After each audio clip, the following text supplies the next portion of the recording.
Today we are going to have lecture 3 of our series talking about comparative public administration. First of all, as usual, the summary or the recap of the previous lesson, that is lesson 2. Last time we looked at the model which had been developed to understand the establishment and working of organizations in the public sector. This well-known model, called the POSTCOB model, was discussed in detail. We talked about the planning aspect, the organizing aspect, the staffing requirements, the directing function, most important, where the leader comes in, and of course the coordination which has to follow and is part of the main exercise to put all things together and get the output. The reporting function itself is very important because each staff had to report to the higher one in the hierarchical order so that things do get done and someone who's supervising you is completely in the picture. So the reporting mechanism is very important. And last but not least, the budgeting. Without money, nothing can happen. So, how do we budget? How much do we budget? For what activities do we budget? And what is the total budget of the organization are extremely important. So this POSTCOB model is a rather holistic model and brings into focus all the mechanisms which are involved in running any public sector organization. Following a discussion of the POSTCOB model, we looked at the different approaches which have been taken up and have been forwarded to study the discipline of public administration. These included the legal approach, wherein we just look at public administration as a ways and means to strictly implement laws enacted by the parliament. So this legalistic approach is confined and is narrow to the extent that we are only talking about the legal aspects, the laws and their implementation, the rules made under the laws and their implementation, not taking into account other aspects of human life. The bureaucratic system on which almost all civil services, in fact all big organizations of the world, are built upon is based on a theory forwarded by Max Weber, wherein he says that there has to be a hierarchy of a lower employee reporting to a higher one, everyone knowing their work, specializing in a particular work, their powers are very well defined, and they're working towards a common objective. So that was the bureaucratical system. The historical approach is when we look at bureaucracies in the past, we look at how public administration was carried out long before, and then move up to date and see what we are doing today, with a view to learn from the past and to make our own system better. The structural and human behavior approaches are also very important. They go hand in hand. Structures are essentially composed of humans, and humans behave in a particular manner. So if you have got a number of human beings working in an organization, they're going to interact with each other. Each one has his own personality, his own idiosyncrasies, his own way of work. And then you have to motivate this group of individuals. You have to get the best out of them. And as such, we have to have a deep knowledge of human behavior in order to study how human beings will work in public organizations and how is it possible to optimize the working of such individuals in public sector organizations or in bureaucracy at large. Then we also looked at the ecological approach, the most important approach forwarded by Riggs, which is very holistic. It takes into account all aspects of life, all institutions, cultures, subcultures, religion, all kinds of norms and mores in the society which exist, how they impact the administrative system. This approach is important because it really takes into account all the important factors which impact the work in an administrative organization. So the ecological approach is extremely important and is generally considered as the underpinning of public administration theory. And comparative approach is what we are going to talk about all through this particular subject, and that means we are comparing a lot of aspects of administrative systems, of societies, of organizations, in order to understand how they work and in order to make plans or to design better organizations and maximize the efficiency of existing organizations. So we go on and start today's lecture with a quotation. And the quotation is, "The comparative aspects of public administration have largely been ignored.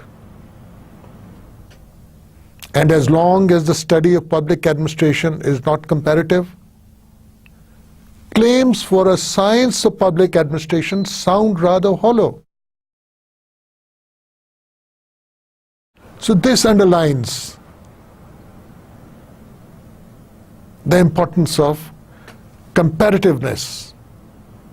It says that we may have ignored comparing public administration in various countries, in various settings, in various ways for a long time. But if you want to develop a science of public administration, then it has to be comparative. And further, the quotation goes on to say, conceivably, there might be science of American public administration and a science of British public administration and a science of Pakistani public administration. But can there be a science of public administration in the sense of a body of generalized principles independent of their peculiar national settings? In other words, can we generalize certain principles which will fit the Pakistani administrative setup, the British setup, the American setup, the French setup, or any public administrative setup? So is it possible to generalize these concepts, these themes, over various administrative systems? If so, then we can say that we have developed a general science of public administration, which has certain enduring features, which stand the test of time, which stand the test of culture, which stand the test of country, which stand the test of human behavior. So the idea of this quotation is that in case we want to really develop a science of public administration in the general sense, in the generic sense, then we have to look at various administrative systems and find out how they work. What should we be comparing? under the discipline of comparative public administration, should we be comparing different areas as in a nation like France or United States or Tanzania or China for that matter, or their systems, the administrative systems? Should we be comparing these systems at the same time or at different times? And then, should we be not having a look at the current status or the level of development or the environment, peculiar environment of that system? For example, if we are going to compare certain administrative systems where some elements of war are present in a nation. If you were to look at Pakistan and Afghanistan right now, perhaps we would fall in under that category. So, should we be comparing different systems which are at the same status? The same status could be a comparable level of development also. It could be the kind of political system you have. So there are various aspects which have to be kept in mind when we are posing the question that what is there to compare. We can definitely compare the environment of the administrative system.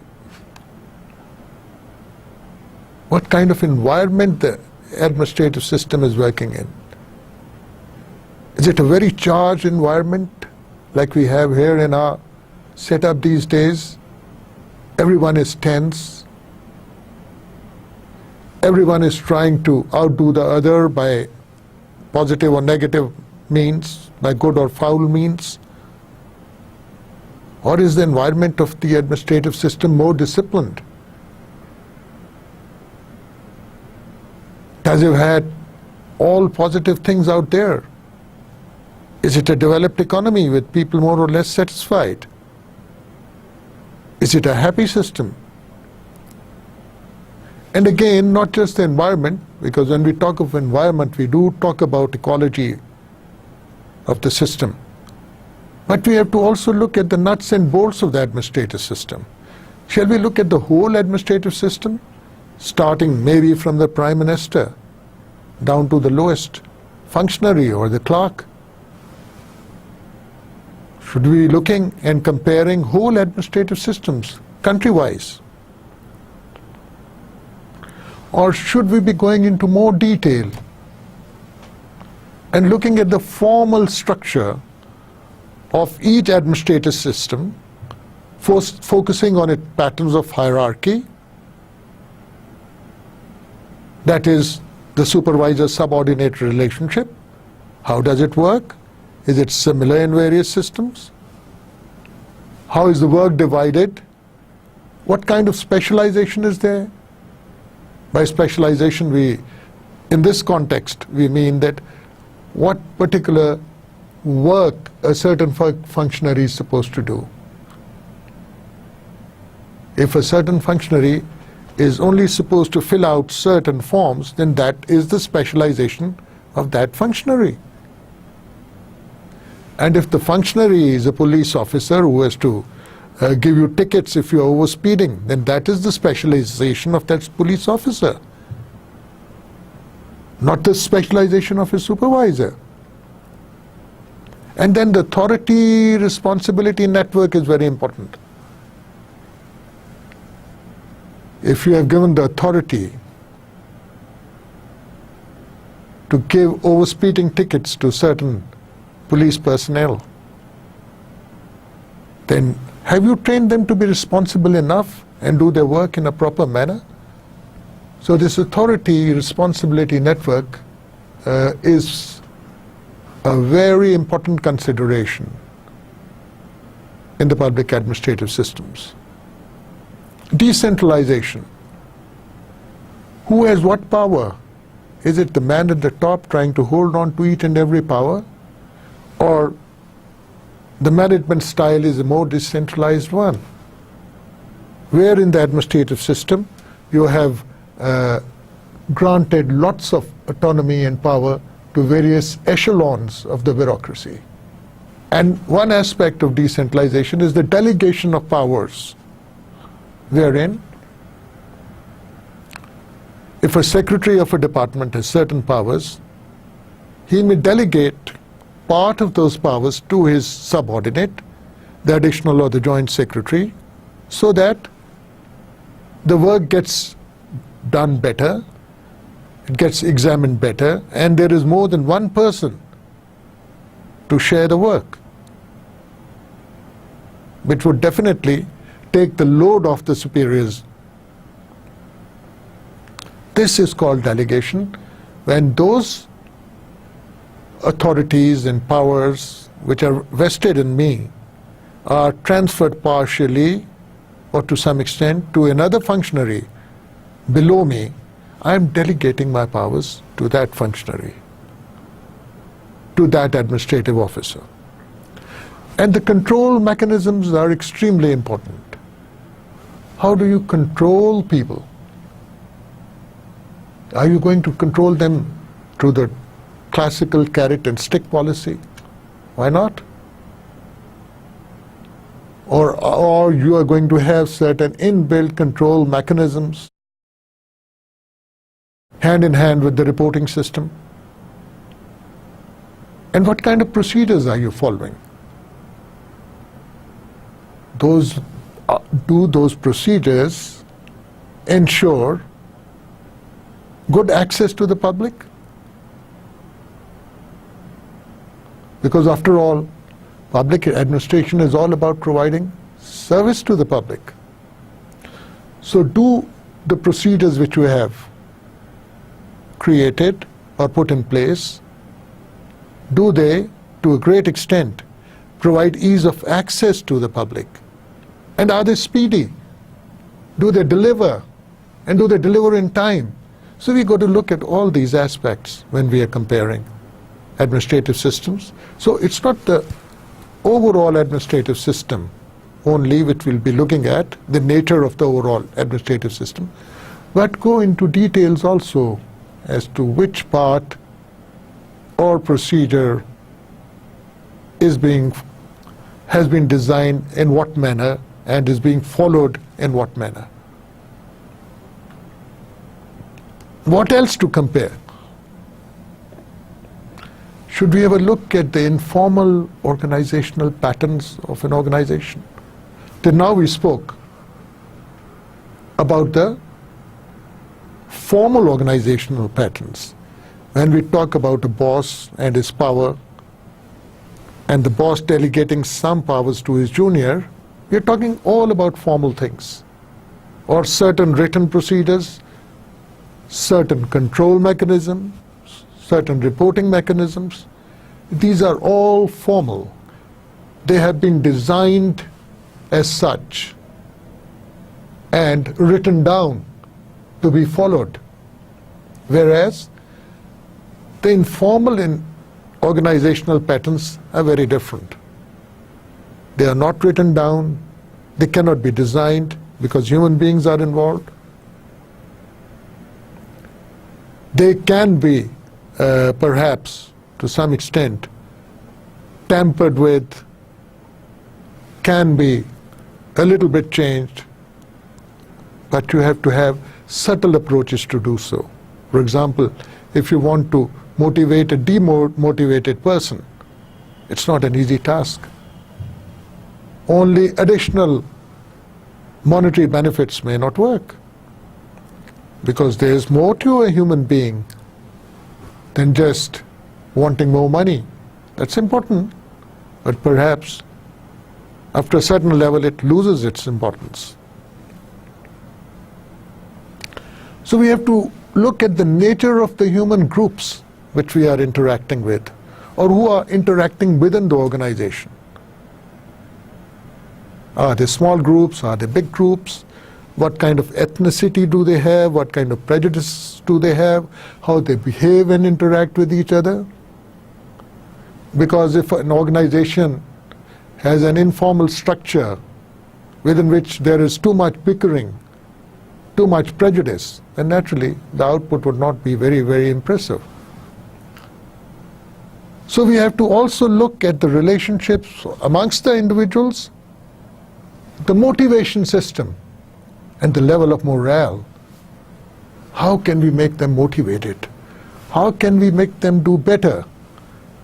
How we can make them work longer? How can we make them more productive? So when you have this group of human beings, what kind of a motivation system will work? We have to look at that. We can compare motivational systems in different bureaucracies, in different parts of the world, in developed countries, in developing countries. There are certain limits. There are certain things that developed countries can do, perhaps developing countries cannot do. Perhaps the monetary incentive is more important in a developing country than it is in a developed country. And very important, the patterns of informal communication. The formal communication takes place when the boss gives an order. Okay, do this within 3 days. Please make a list of all the defaulters of this organization within 3 days and bring it to me. Now this is a formal communication which the boss has conveyed to his subordinate. But there are many informal communications going on in the organization all the time. They are of equal importance, perhaps, if not of more importance. And what kind of informal communications could those be? They could include the impression the subordinates have about the boss. Oh, he told me to bring it within 3 days, and he is himself so lazy. He comes to the office at 11 o'clock in the morning. So that is the reaction to that. The informal could be informal reaction to the order by the boss to the subordinate. So what patterns of informal communication are there?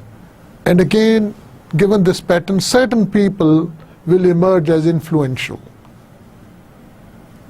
Communication going through them, or communication, informal communication being imparted by them to others, will have a very special place in the mind of other people. And information and informal communication may also be of a positive type, not just negative. When people start talking good about each other, when one employee says, "Oh, my colleague worked so hard," that is informal communication from one employee about another employee to another employee, saying that, "Oh, my counterpart is working so hard," or "he had a problem at home and gave more importance to the office work." Things like that. And the nature of leadership, extremely important. Is the leader leading through example? Is the leader respected because the leader is knowledgeable? Is the leader a crisis manager?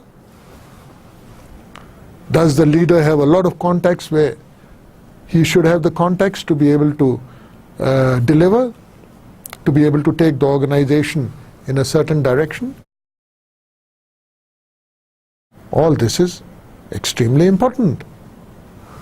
So if you got a good leader, a great leader, and a respected leader, the organization would be very different. It would be performing very differently from an organization where the leader is not looked up to. And people think that this leader is conceited, this leader is selfish, this leader is not a good manager, this leader only cares about himself and his own gains. So, what will become of such an organization? Everyone will become mean. If the leader is corrupt, everyone's going to be corrupt. We can talk about political or non-political leadership, we can talk about administration, we can talk about the administrative head of an organization or a state-owned enterprise, and see what kind of leadership that person is providing. Unfortunately, in our country we see that the level and nature of leadership is hardly desirable and up to the mark. What else to compare? The interaction of the organization with the personality of individuals is very important. You must have heard of aptitude.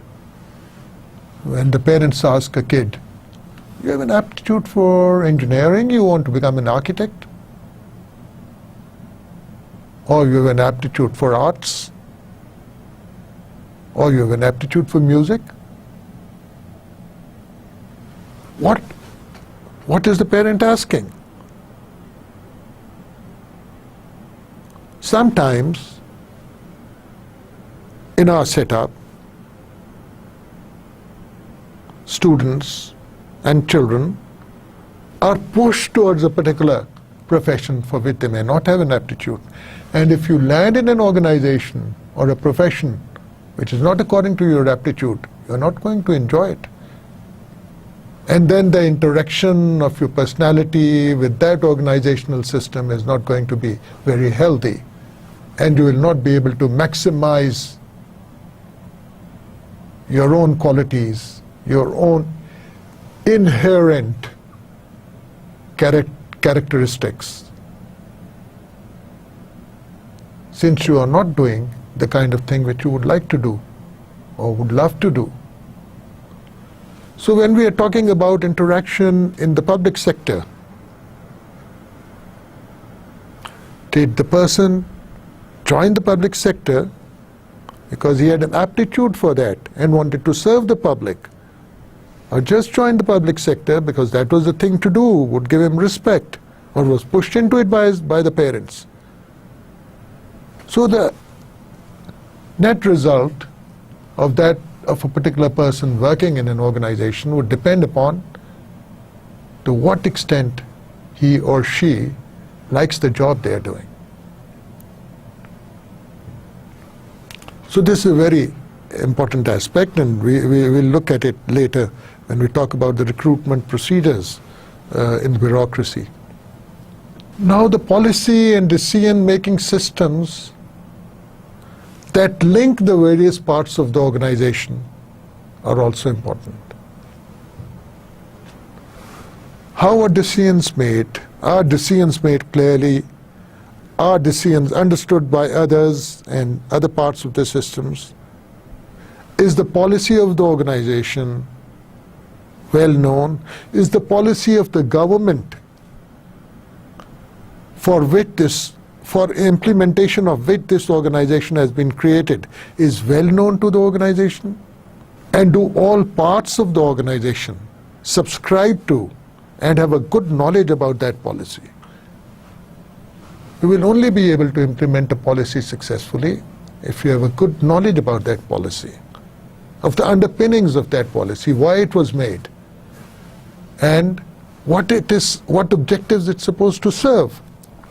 So the policy and decision-making systems of an organization are extremely important, and we can compare them too. The communication system, how communication flows within an organization, both coming down and going up from subordinate to the supervisor. The feedback mechanism. Now this feedback could be external or internal. Unfortunately, in our organizations we don't have much provisions for internal feedback and hardly any for external feedback. So in a way, our organizations are cut off from reality, and having a feedback mechanism is extremely important, perhaps even more important than having an effective communication system within the organization. And we can also compare the overall performance of an administrative system. But kindly note, an administrative system is there to serve the public. Any and every administrative system. The objective is to serve the public as well as possible. So, when we are comparing different systems, maybe in different countries, perhaps at the same level of development, we can look at how they are performing. How is the Indian administrative system performing? How is the Pakistani administrative system performing? How is the Philippines administrative system performing? How is the Thai administrative system performing? Perhaps these would be relevant comparisons in our case, that is Pakistan. But what does that mean? What does the performance of an administrative system mean? It involves providing the services in a speedy manner to the public, without much hassle, without red tape, without corruption. That is the objective of the public administrative system. But it hardly happens. Okay, we can look at the levels of comparison. An intra-national analysis would be where we are comparing certain regions within the same country or within the same area. For example, in case of Pakistan, we can say, let's look at the administrative system of Sindh, or let us look at the administrative system of Balochistan, or let us look at the administrative system of Punjab or KPK, and then compare them. Sometimes we hear that the police in Punjab is very powerful compared to the police authorities in Sindh. Well, is that true? And if so, why? Even a small constable from the police going to a remote village of Punjab will get a lot of respect, and people will be scared, in fact, of that person. Whereas that may not be the case in Khyber Pakhtunkhwa. Why so? Why not? So when we are comparing such aspects within the country, vis-a-vis different regions or provinces, or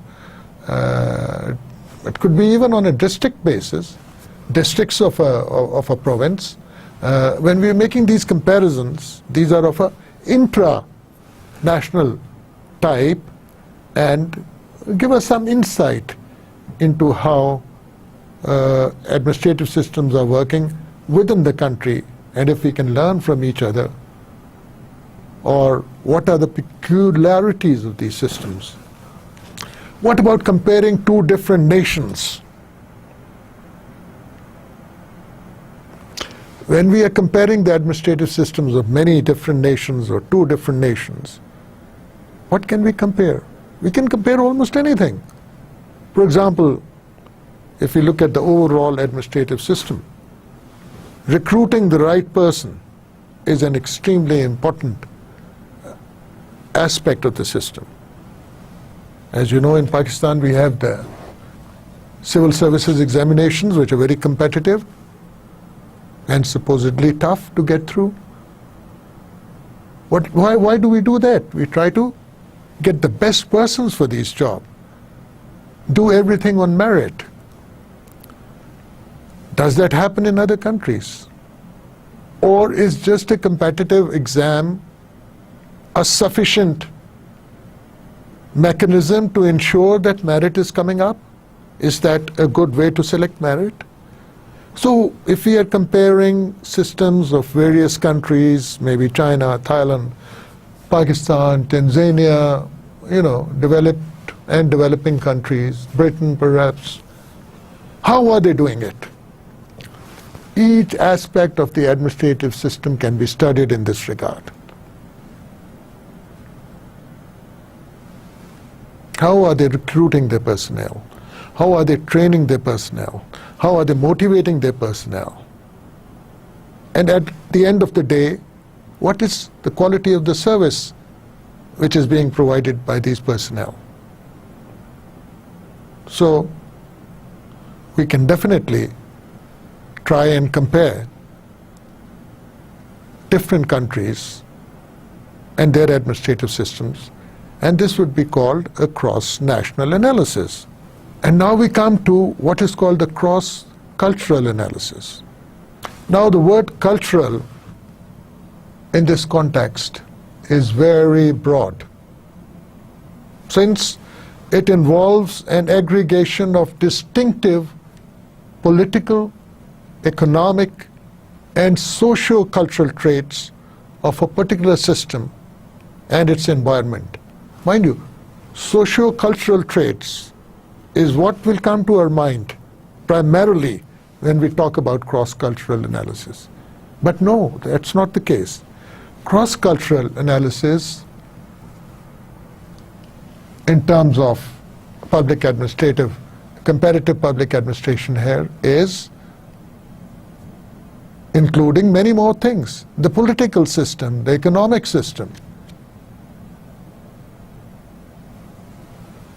So when we are making a cross-cultural comparison, that is going to be not an easy thing to do, because it is covering all those ecological aspects which Riggs talked about.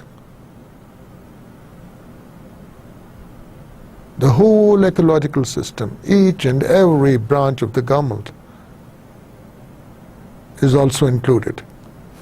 So we can compare the administrative systems of various countries which have different political systems, different cultural systems. Now the culture of China and Pakistan is very different. So is the political system. Pakistan is supposed to be a democracy with most of the powers vested in the Prime Minister, with bicameral setup, two houses, the lower and the upper house, the National Assembly and the Senate. Whereas China is a very different system. It throws up leadership from the Communist Party ranks into what is called the Politburo. And from amongst the senior members of the Politburo, you get the president and the prime ministers and important ministers too. Whereas in the US it's very different. It's typical and perhaps as pure as we can as far as a capitalist system is concerned. So we can compare the administrative systems of different countries based on their economic and political systems, and that would be, again, a cross-cultural analysis, comparing developed countries and developing countries where the cultures are going to be very, very different, mind you, is again a cross-cultural analysis. Okay, what more to compare? Now, what are those ingredients, those real brick and mortar things which we can compare?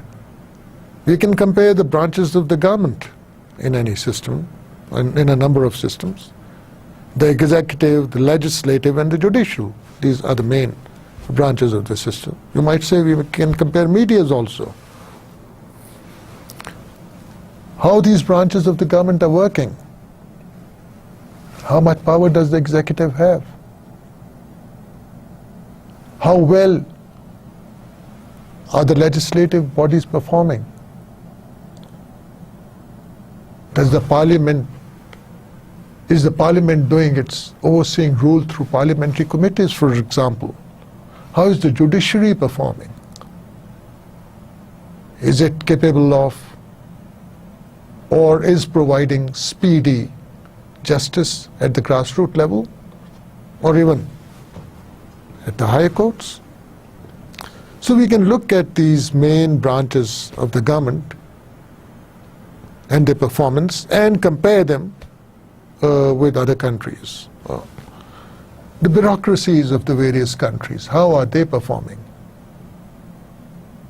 What is the performance of the bureaucracy in Pakistan? How do we compare it to the performance of bureaucracy in the United States or the UK? Or shall we be comparing it? What about political parties?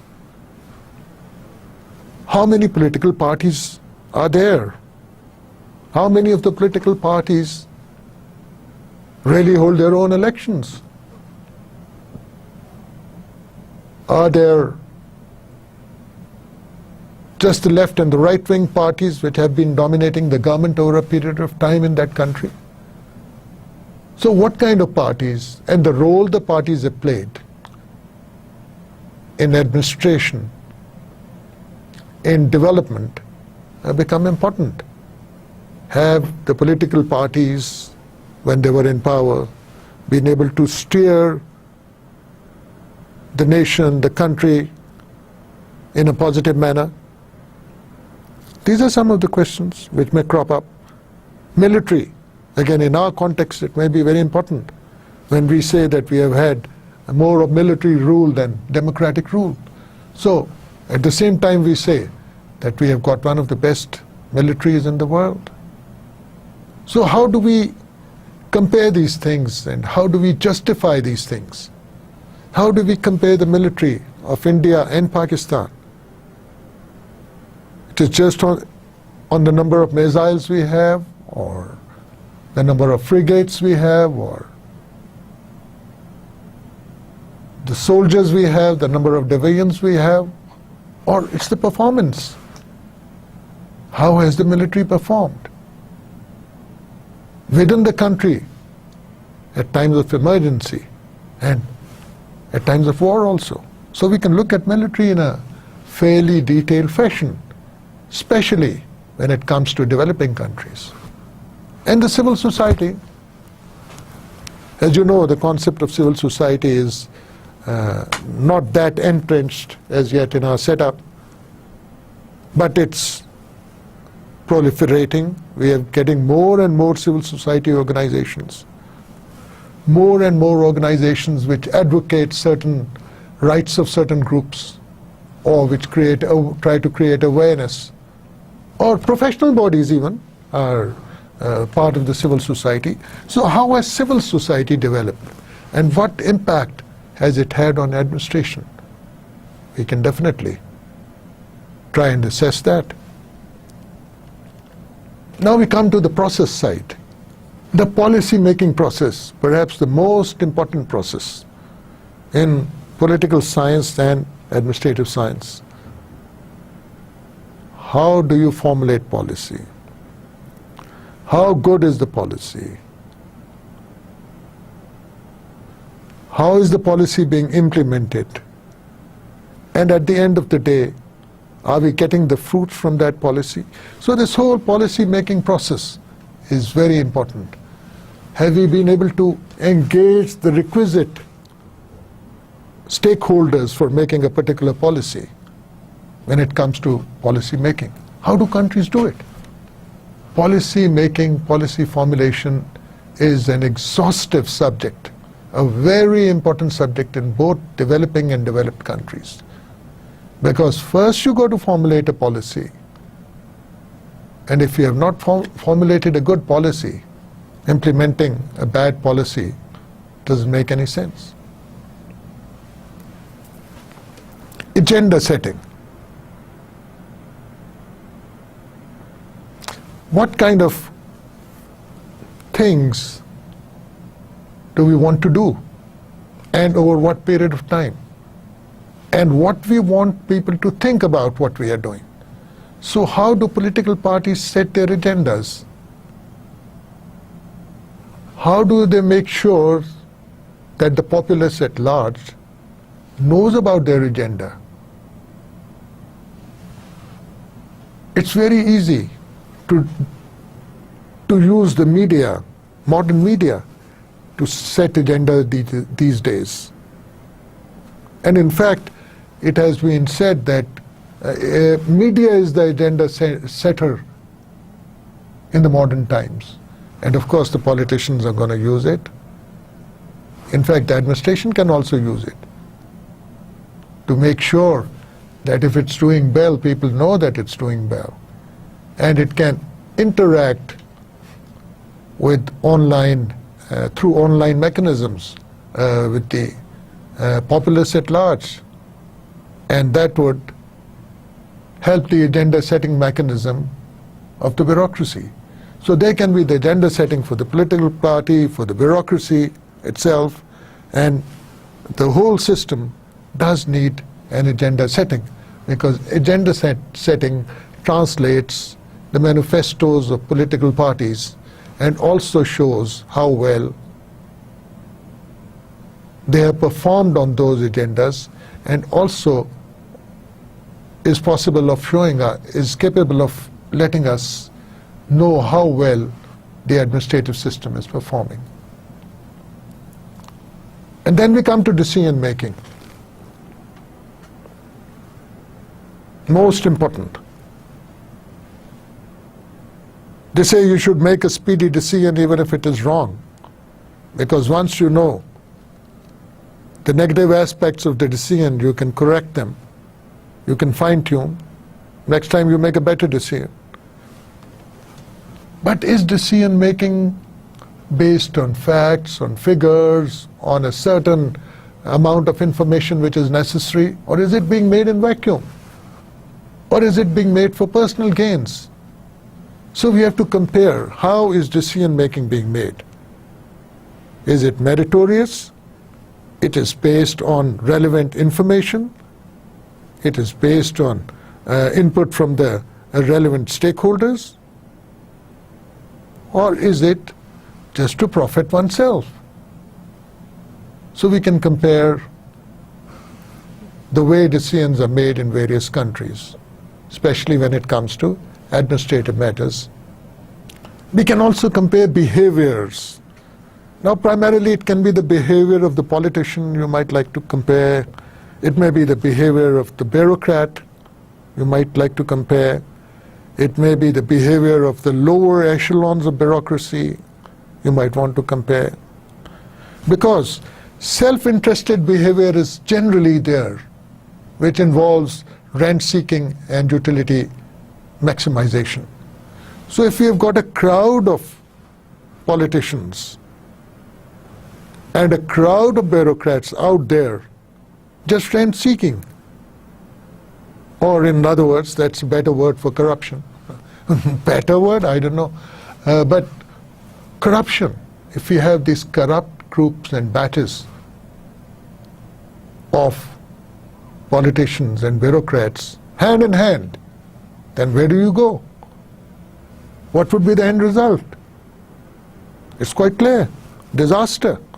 So we can compare the behavior of various important persons in the political process, in the administrative process, vis-a-vis merit, vis-a-vis corruption, vis-a-vis performance. So behaviors can be compared. Now what is socially motivated behavior? Is it realistic to say that someone can have a socially motivated behavior? Or it is only people like Edhi or Mother Teresa who can have it? Can the bureaucrat have a socially motivated behavior? Can a politician have a socially motivated behavior? When we are talking about a socially motivated behavior, we are saying, what we are saying is that a behavior which aims at social good. So, is it possible? Can it happen? Does it happen? Perhaps it does happen. So we can have good politicians, we can have good bureaucrats, we can compare with different countries to find out how our people are doing, how our bureaucracies are doing, how others are doing. So socially motivated behavior is another question mark in the realm of administrative sciences. Culture is very important. Now we are talking about culture in the typical cultural sense. Does a nation possess a traditional or a modern culture? This is debatable.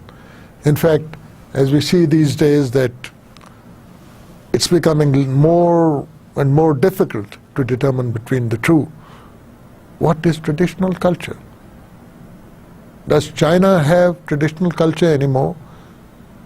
Does Pakistan have traditional culture anymore?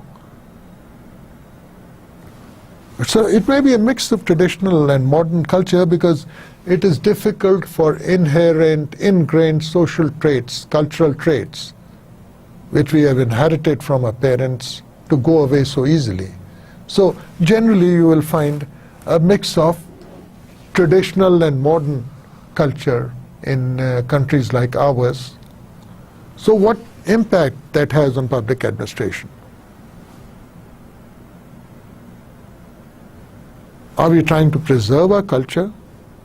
Is a particular administrative system trying to preserve its culture, including its archaeological wealth, its ancestral positive points? Or are we just running blindly and going in for nuclear families and going in for pop music and all that?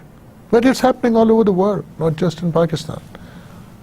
But the extent to which a culture is modern or otherwise will also determine the performance and the way, the manner in which the bureaucracy acts. So it might be worthwhile to keep in mind that pure cultural comparisons can also lead to some insights into comparison of administrative systems. Of course, very important, we have to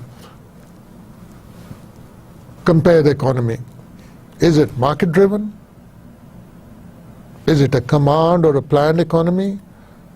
Or is it a mixed economy, to some extent maybe socialistic economy? Because the role of the public administrative system could be different in these types. In a market-driven economy, it would be much smaller, and perhaps the administrative system would try to mimic the private sector and give more importance to market-driven aspects and not interfere in many aspects of life and business, which we do here in Pakistan through our administrative system. So what is our economy? We would like to call it a mixed economy or a market-driven capitalist economy. It definitely cannot perhaps be called a command economy. Now China is a major example of a command or a planned economy, wherein the top political leadership gives very clear objectives and targets to the administrative system to be met within a given time period. Very clear, extremely clear. Like let us double the GDP of a country within the next 3 years or something like that. Now that is only possible in a command or a planned economy, where ultimately the government is really pulling all the strings. Government is fixing priorities. Government is allocating a lot of resources. Government has a lot of state-owned enterprises. So when we look at China, we are talking about a typical command or a planned economy, which is modernizing. At the other extreme, we know of USSR, which was 100% planned economy, a communist setup, but could not bear the test of time. Do we think that the hybrid economy of China will be able to do so and remain as successful as it is right now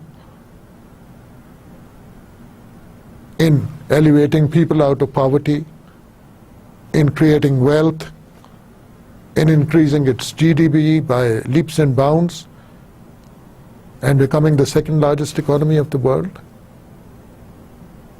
all set to surpass the United States soon? Or will it slump again?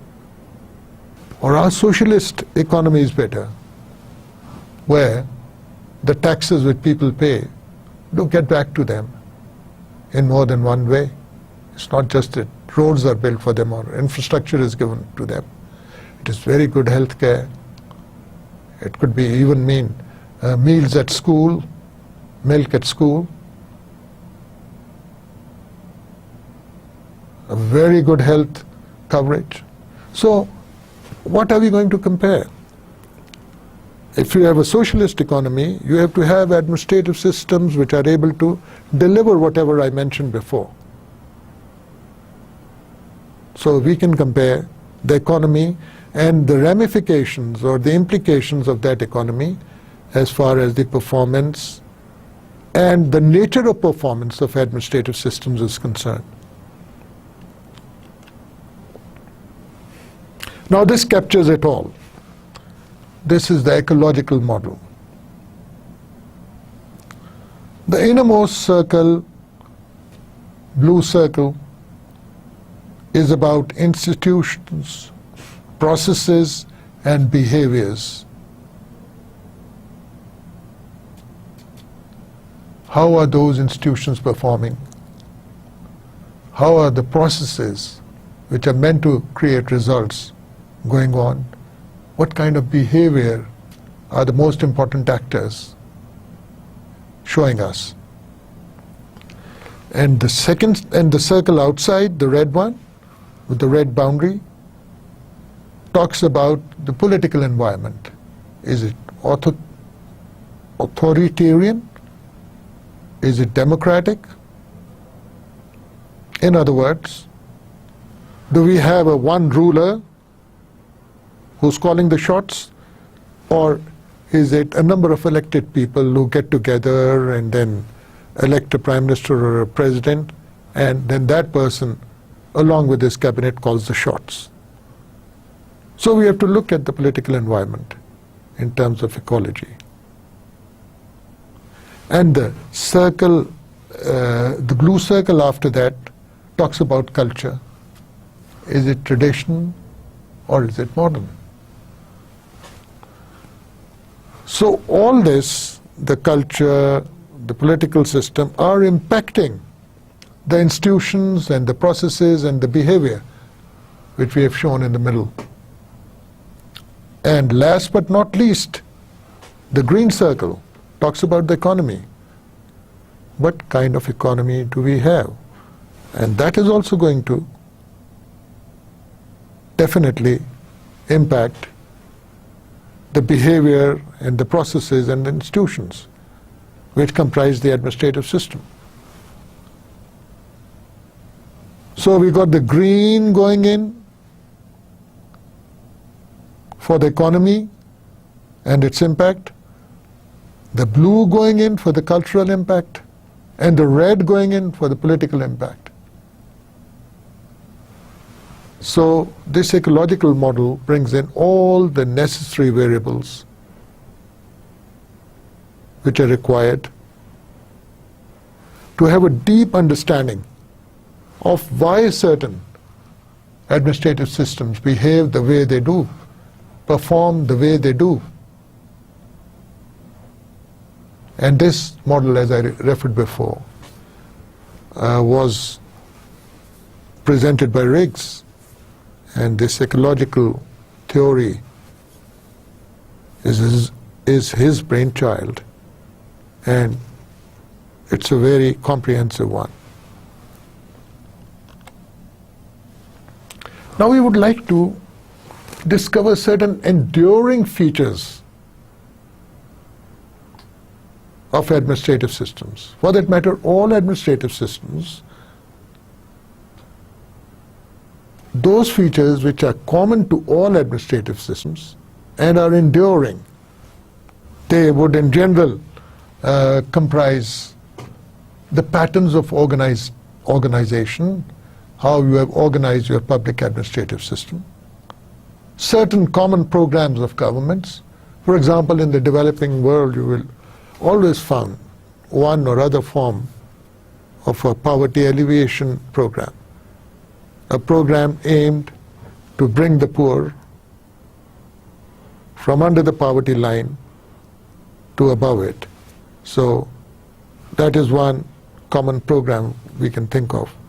The capacities and performance, the capacity to deliver and the end result, the performance. And the important aspects of these enduring features are, number one, the rule application.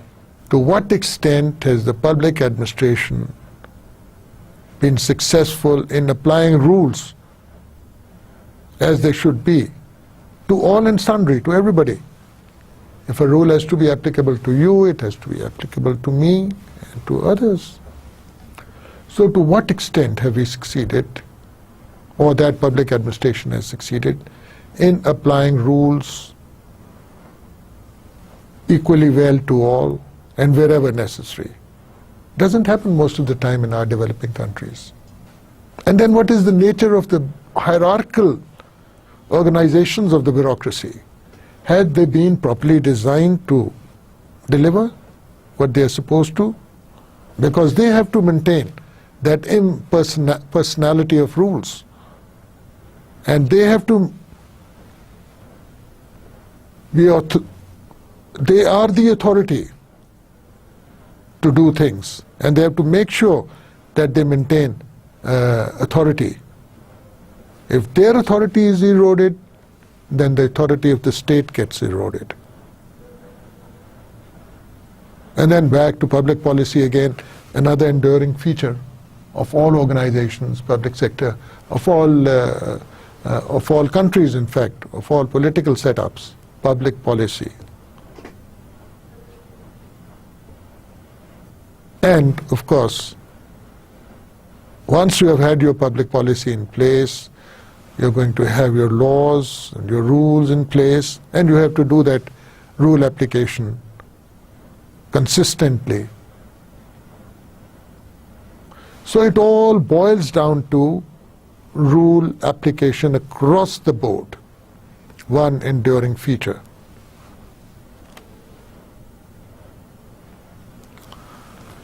So we can say that comparisons are possible across the deepest divisions of system types, because we know what to compare, how to compare. So we can do comparisons between authoritarian and democratic or inclusive systems.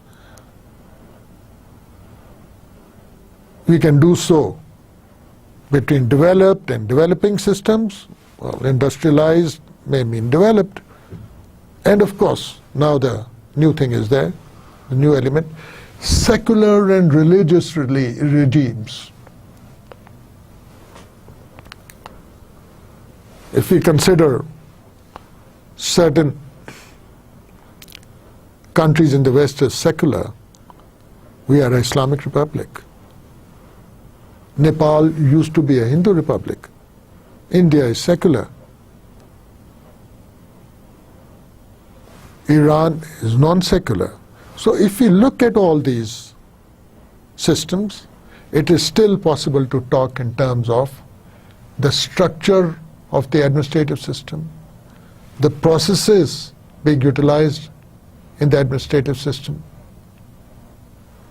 the way the administrative system is being organized and its hierarchy, its specializations, and also the performance of the administrative system, whether at the end of the day it is providing that much to the people which it was meant to. So why all this? What is our goal? Why study comparative public administration? What is the output? What is the goal? CPA attempts to find universal patterns and regularities through comparison, irrespective of level of development and irrespective of place and time. So we are looking for those patterns which are common, available everywhere within the administrative system, and also those regularities or things which occur with regularity in such systems. We want to find these, because once we have these universal truths or universal patterns and regularities, and we are able to compare, we will have many a lesson learned. So our goal is to search for the general, enduring features of governance. Before I come to some of the topics we are going to talk about, let me make it clear that discovering all this, comparing all this, is with the overarching objective in mind that our own administrative systems should improve. Can we borrow from others? Can we learn from the best practices? Can we see what other countries at our level of development, our kind of culture, our kind of people are doing to make their administrative systems deliver? So what we are doing is trying to learn, initiate a learning concept, and then try and integrate all those best practices within our own public administrative system. At the end of today's lesson, I will just underline some of the topics which we'll be taking up and which are a must when you are studying competitive public administration. That is the political culture and administration. We talked about it a little bit. The recruitment practices, extremely important. The type of bureaucratic structures available in various organizations and in various countries, in various administrative systems. And the nature of the interface of the political institutions and the public bureaucracy. Now this is very important. Public bureaucracy means bureaucracy which is meant to serve the public.